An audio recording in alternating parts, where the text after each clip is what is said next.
Camarillo, Calif. Winds that fanned a deadly, destructive Southern California firestorm were fading Thursday and more areas were reopening to residents as firefighters extended containment lines around the vast burn scar. It's the new abnormal fires, dryness, lack of moisture, winds, Governor Jerry Brown said during a visit to a command post in Camarillo, where he also spoke about the transition from firefight to recovery. That recovery will happen, he said. The state will help. The federal government is helping. President Trump told me on the telephone yesterday that he's completely behind California.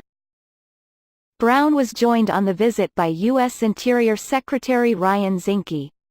In addition, the White House announced that President Donald Trump will travel to California on Saturday and meet with fire survivors in Paradise, where at least 63 people were killed in a separate wildfire, the nation's deadliest in a century.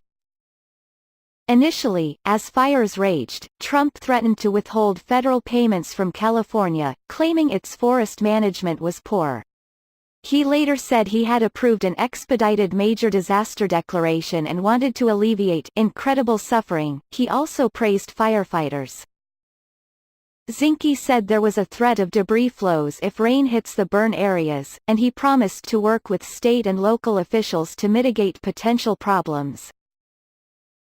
Zinke also said officials will pay close attention to toxic sites that burn to make sure hazardous materials don't get into the watershed. The Interior Secretary later toured the National Park Service's Paramount Ranch, a historic film and television production location where the fire destroyed sets depicting an Old West town.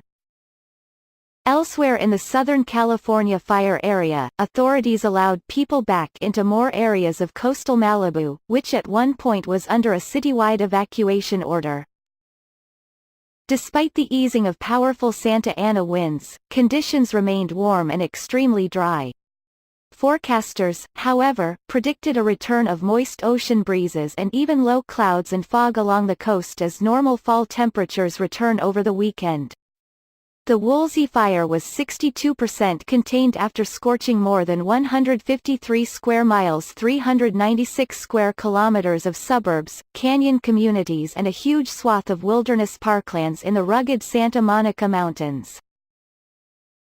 The count of destroyed structures in Los Angeles and Ventura counties topped 500 as damage assessments continued. Los Angeles County Sheriff's detectives were investigating 3 deaths. 2 adults were found in a gutted car last week, and the remains of a person were found Wednesday in the rubble of a home that had burned to the ground. A firefighter assigned to the fire was hit by a car and taken to a hospital. Cal Fire Chief Ken Pimlott said it was not a serious injury.